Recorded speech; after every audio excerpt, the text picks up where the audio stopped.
MLG champion Naniwa. Yes. Or MLG runner-up. Well, he won the MLG Global Invitational. That's right. He was the champion of that event. And the people he beat in that event were definitely, well, how do you say, worthy contenders or worthy opponents. Worthy? Worthy. Yeah. Nesty a worthy opponent? One would say so. MVP a worthy opponent? I heard he's not bad either. I heard he had some recent success again.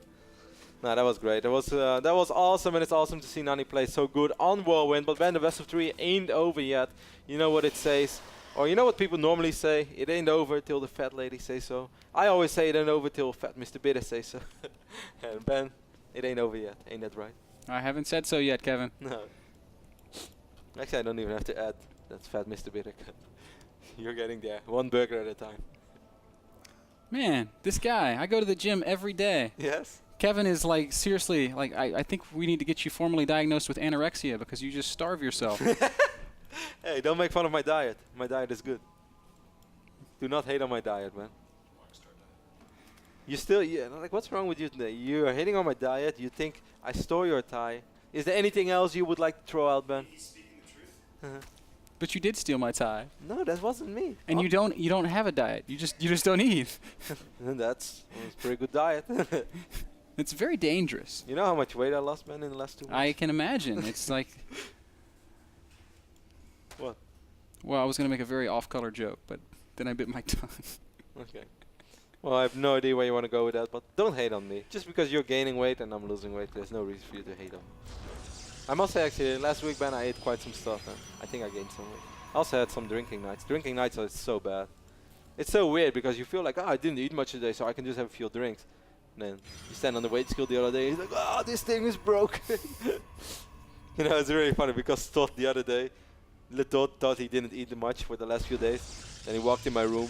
He was a bit moody. He's like, He steps on the scale. He looks at me. It's broken. And then he walked out of the room without saying anything. I was like, how much, Todd? How much? I love Johan Mello. He's a good guy. It's fun having him around. As Cloud Kingdom looks like it will be Forge, Expand, or Die Trying out of Naniwa. He's already got the cannon down, so he's playing it very, very safe here. Galaxy playing pretty standard Zerg. Pool into Hatchery. Probably into Fast third Hatchery, if it's anything like our previous game. Now, how Galaxy will play the mid game is pretty open-ended. I don't think Cloud Kingdom is as good of a Muta map. No, that nowhere being near. said, I think the way that Naniwa defended Mutas on Whirlwind, Ben, if I was a Zerg, I would never try to play Mutas against him on a map like Cloud Kingdom. That's just, I don't think that's any possible way. Yeah, I completely agree. I mean, even if Cloud Kingdom were a Muta map, man, Naniwa seems to have no trouble dealing with it. No, and we shouldn't forget that it's even easier on a map like this, not only to deal with the Mutas, because there's just basically if you shut down this area and you shut down this area, that there's not really all that much to worry about. It's also easier to defend against the links, because the natural and the third base are much closer to each other. You could potentially fully wall this off with some gates and cannons behind it, that this is all the ground area you have to worry about. So, in many ways, the previous map was so much better for the playstyle that Galaxy showed us, and I don't think Galaxy is going to try that again. Anyways, being pretty aggressive with his scouting, wanted to confirm that the third base was down, and he does spot it, so he knows exactly what he's dealing with. What will his reaction to that be? We do see Pylon going down to the main base. Probably going to see some tech added to that here soon, as Nani tries to get back across the map with this scouting probe. I think he will make it home safe. Guys, I got valuable information. Okay, what do you see? Oh, nothing. I just wanna my minutes. You won't die yet. The difficult life of a probe, man. Yeah, it is. Behind enemy lines and back again to mine some You know, minerals. basically the life of probes is like the movie The Hunger Games. There are a bunch of probes, and one probe is sent on a mission. You're gonna scout. And out of all the scouting probes, only one probe will return. You might be that probe. Most likely you won't be. Oh man, the Hunger Games. I was so disappointed. You know, guys, I actually I heard a lot of fuss about the Hunger Games, and then I was at the airport and I saw the Hunger Games at the bookstore, and I was like, well, I could read a nice book on this trip. I don't know, I was probably flying from Los Angeles to Europe. So then I bought the book. I enter my flight. I see our on-flight entertainment agenda, basically, or like the options. I was like, hey, there's a movie called The Hunger Games. I look at the book. I look at my screen, I was like, no, I'll go for the movie.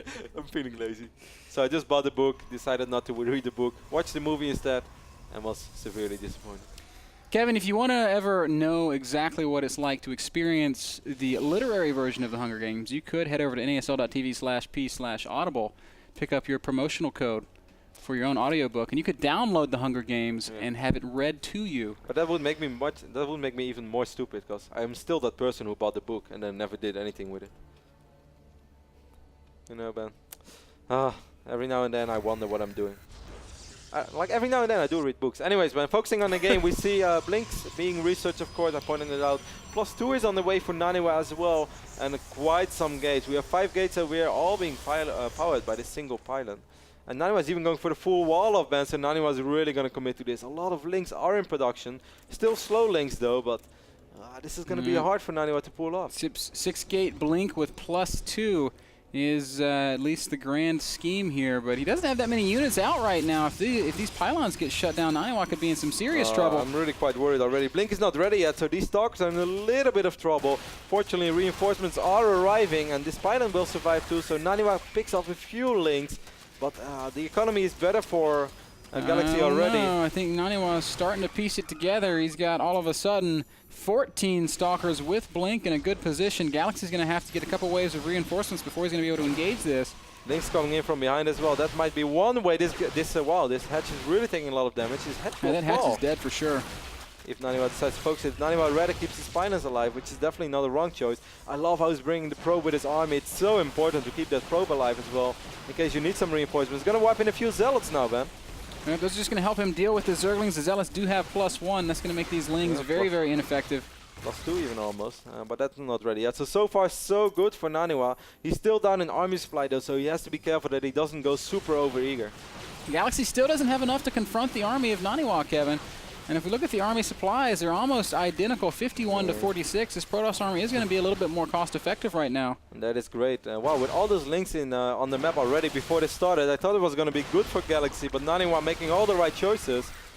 And here he comes up into this natural expansion. That's still not enough to fight. Galaxy's going to try. Oh, Burrow is done. That is actually huge. But it's still +2 Blink Stalkers. And Galaxy's going to send his drones. He's going to send his Lings. He's got more roaches that are going to be popping out right now. Naniwa might be overcommitted. Burrow, maybe the game changer right now. How many Stalkers have fallen? Can Galaxy possibly salvage this? More Stalkers going down. Naniwa a little bit overextended. Now he's up in the main base, a little bit trapped. Oh, units coming into the low ground as well, trying to cut off these Stalkers, which are trying to get away. Naniwa lost most of his pylons as well. He still did a lot of damage. Galaxy is all the way down to 36 probes, so this might still be good for Naniwa, despite a small army advantage for Galaxy. Galaxy's economy is tripled, and Naniwa has much better tech.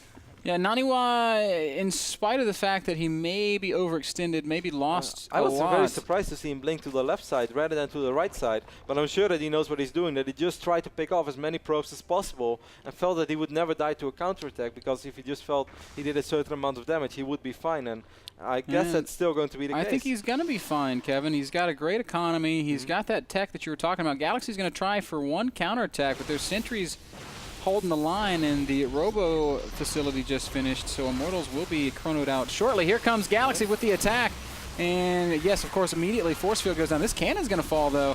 Galaxy will be able to pick off this +3 upgrade. That's going to be a little bit annoying for Naniwa, but he's not going to mind that much. Exactly, it's annoying, but at the end of the day, he still has 2-0 Blink Stalkers against a Zerg player who only has 0-1 roaches. Passaging Lens is being researched, so that's of course a massive upgrade when you are playing against Blink Stalkers. But the Robo base going down as well. And Naniwa, Ben, he doesn't have to finish this on 2 bases. He can, but he also could get 2 Colossus out, go up to 3 bases, and then make a push, which is going to be close to impossible to deal with for Galaxy. Small things, Kevin. Naniwa loses his forge at the front, rebuilds it in the back. This is such a petty little detail, but it does mean that he's not going to ever lose another upgrade while it's being researched. I love that. Little bitty things that that allow players to make good moves. So immediately starts +3 again, so definitely does care a lot about it. Colossus is in production, Ben, but Naniwa so far not going up to 3 bases yet, but perhaps it's because he didn't have to. He didn't need to take an unnecessary risk where he could potentially be caught out of position because he wouldn't have enough units, because he's investing into tech and infrastructure, while he knew that he was ahead economically, so as long as he played it safe, he could still go up to 3 bases. Now there's no observer out for Naniwa. That means that this burrowed Zergling will be able to deny this expansion for a little while, but cannon being warped in right beside him means that his stay on this Earth is going to be a short one. Or on this kingdom. Yes, on this asteroid hurtling through space. You know what I read the other day, that scientists, or well, not really scientists, more I guess like, how do you call people who are Astronomer? experts in the universe, who like look at telescopes all day? And Would be an astronomer. okay, that one of those guys discovered a planet which is made for 70% out of diamonds.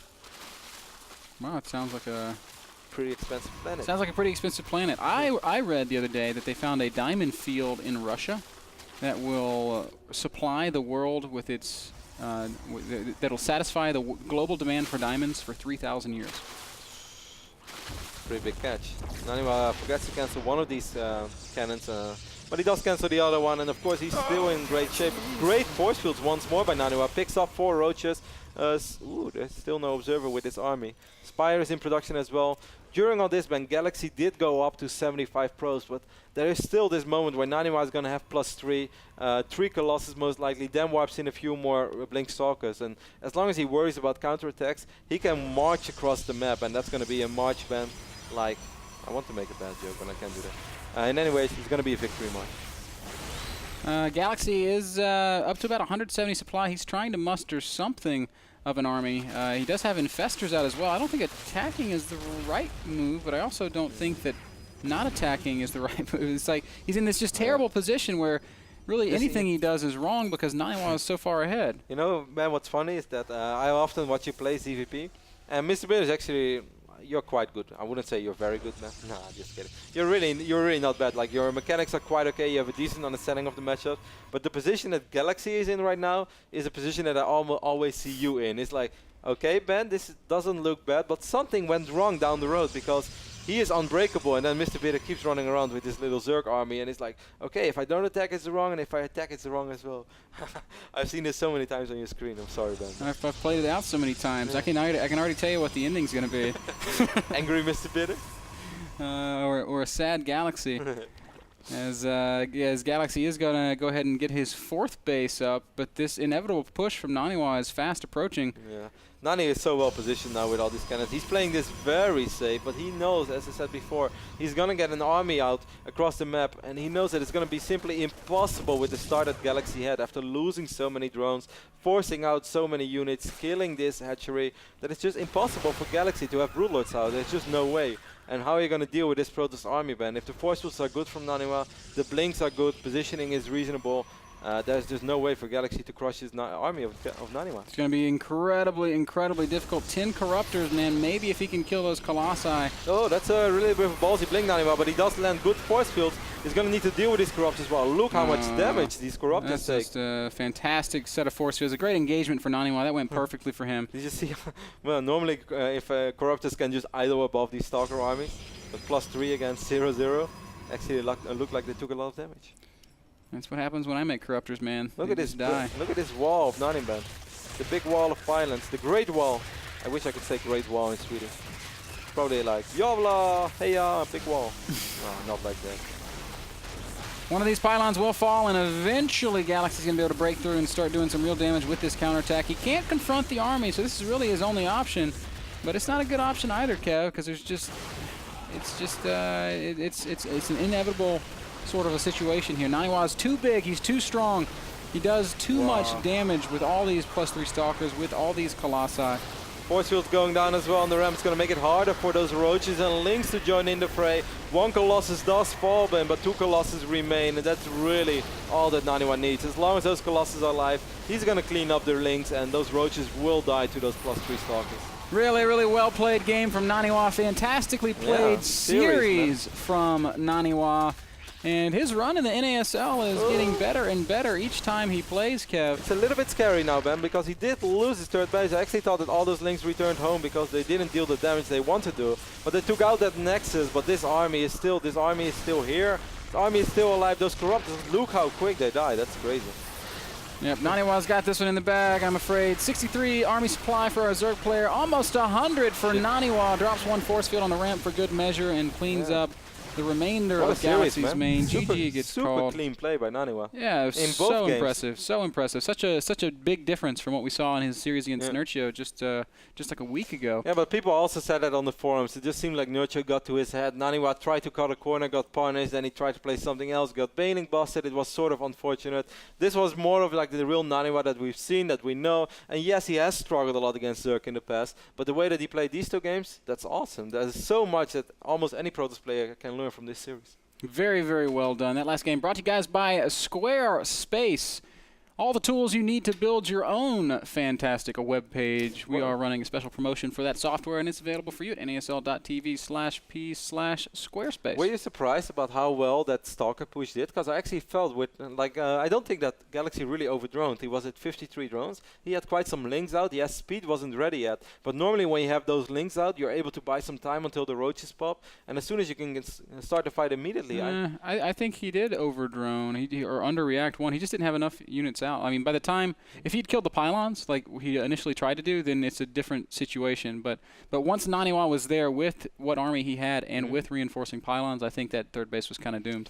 Did you feel that, I felt what was key as well is that Naniwa warped in 6-7 Stalkers at home and he walked those across the map? Because sometimes you get in this weird situation where your first pylon gets delayed because those links are already there and you're waiting for the big warp in, and that also means that all the following warp ins are delayed. That's a really great point. Because Nani warped in those units at home, he was able to protect those immediately. It seems like such a small detail, but that 7 Stalkers, 30 suppliers so would make that big of a difference, but it was a huge difference, and Naniwa was able to use that to take out that third base, set himself up to take out that entire series. So great job, Naniwa. And now it's time for our next series. That next series is going to be Strelok versus Violet. A little bit of TvZ coming at you. Should be a lot of fun. Guys, don't go anywhere. More StarCraft 2 from the NASL.